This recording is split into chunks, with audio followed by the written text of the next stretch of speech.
In a bustling downtown cafe, under a torrential rain blurring the windows, the aroma of freshly ground coffee mingled with the scent of the wet sidewalk. Customers, seeking refuge from the bad weather, filled the space with whispers and the clinking of cups. Suddenly, the door swung open, letting in a cold gust. A man in his 50s, dressed in a worn coat and scuffed shoes, entered, his salt and pepper hair plastered to his forehead. His tired eyes betrayed a life of struggles. Hesitant, he approached the counter, asked for a black coffee in a barely audible voice, then rummaged through his pockets, panicked, realizing he had forgotten his wallet. "I'm sorry," he stammered, "could I just sit for a moment, until the rain stops?" The barista, a young man with a sharp tongue, crossed his arms and sneered, "This isn't a shelter here, no freebies for those who don't pay." Well-dressed customers laughed, mocking the man as a shameless beggar. Humiliated, the man turned towards the exit, his shoulders hunched. Emma, a 29-year-old waitress with auburn hair, watched the scene, outraged. Setting down her tray, she pulled out a $5 bill and placed it on the counter. "That's enough," she said firmly, "I'll pay for his coffee." Her clear voice cut through the murmurs, transforming the cafe's atmosphere into a moment of truth. Emma, facing the bewildered barista, explained, "I pay, not out of pity, but because I know what it's like to be judged for not having enough." Mocking laughter erupted from a table, a customer chiming in, "What a heroine! Is she hoping for a tip?" Emma turned to the room, her voice resonating, "Kindness is not a transaction. To belittle others, that reveals true smallness." Silence fell, the mockery giving way to a collective introspection. Emma offered a smile to the man, "Take a seat, I'll bring you your coffee." He sat by the window, eyes misty, as the cafe's atmosphere subtly shifted, customers avoiding his gaze. Later, after her shift, Emma was summoned by her manager, Brian, into an office smelling of burnt coffee. "This isn't a charity here," he said, annoyed. "You humiliated a colleague and made the customers uncomfortable." Emma replied calmly, "I paid." Brian shot back, "Don't test me, just stick to serving." In the kitchen, her colleagues Marcy and Josh whispered mockingly, "She must think he was a millionaire in disguise." Unfazed, Emma left the cafe under the drizzle, the air thick with urban scents. At home, in a cramped apartment shared with her sister Lily, she warmed up some porridge, checked her wallet, $3, a subway ticket, a photo of their mother, and felt no regret. Her compassion, born from a childhood memory, remained intact. Sitting by the window, watching the rain streak the glass, Emma reflected on a moment etched in her memory. At 15, her mother had collapsed in a market, ignored by passers-by. An old woman in a patched skirt had stopped, offering water and a shawl. This gesture, simple yet profound, became a promise for Emma, to act where others turned away.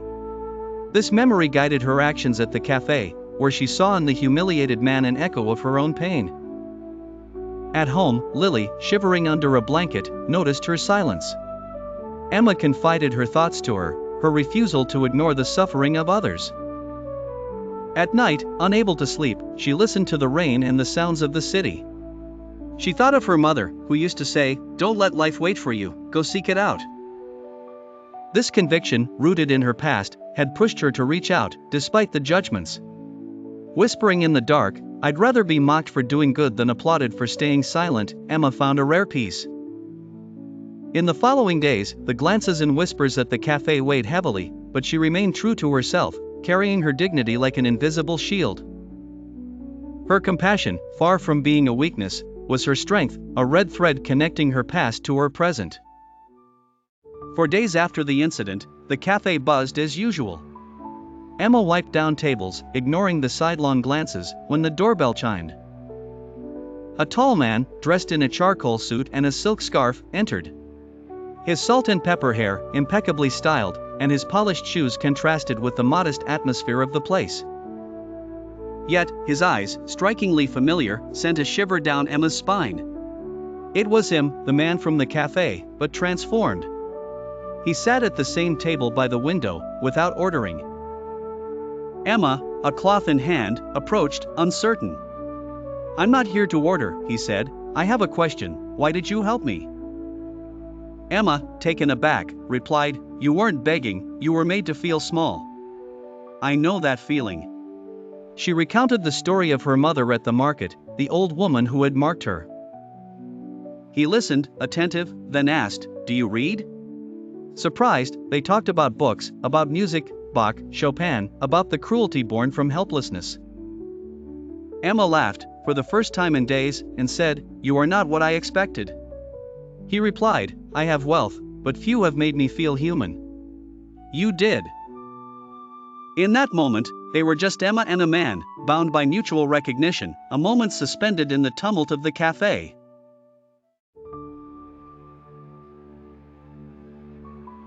Hesitant, she almost declined, but curiosity won out. 3 days later, dressed in a simple blouse and borrowed shoes, she entered the marble hall, intimidated by the chandeliers and opulence.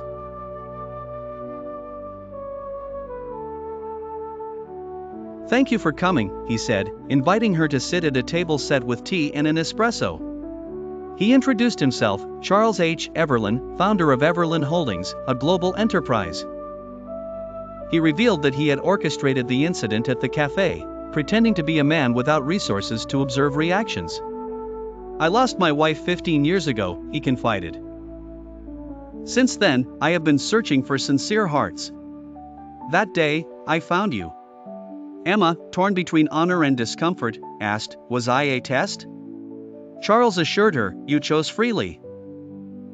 When she inquired about what came next, a check, a job, he replied, "Nothing, unless you want to listen to me." Emma, troubled, felt that this moment was not an end, but a beginning, a door to the unknown. The next day, another envelope arrived, containing a train ticket to Montreal and a note from Charles, "I would like your company, just to talk, without expectations." Emma, uncertain, confided her doubts to Lily. "What if I don't belong in his world?" she asked. Lily replied, "Maybe it's time we make room for you." These words, along with the memory of her mother's advice, decided Emma. She left with a light bag, a worn journal, and an unfinished book. At the station, she boarded the train, her heart oscillating between hesitation and hope.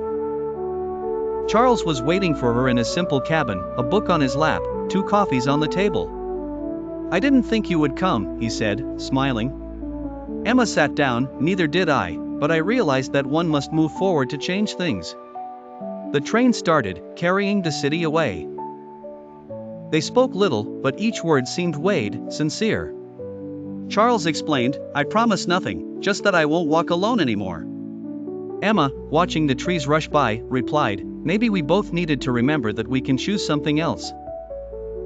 This journey, without luxury or fanfare, marked the beginning of a deep connection, based not on wealth, but on shared humanity, a step towards an uncertain yet promising future. In the following days, Emma discovered a Charles far from the stereotype of a billionaire. No 5-star hotels or yachts, but quiet villages, modest guesthouses, and dusty jeep rides. They visited orphanages where children welcomed Charles with joy, not for gifts, but for his memory of birthdays and jokes. In drug rehabilitation centers, he listened more than he spoke. They dined in half-built homes, funded anonymously by Charles, sharing simple soups.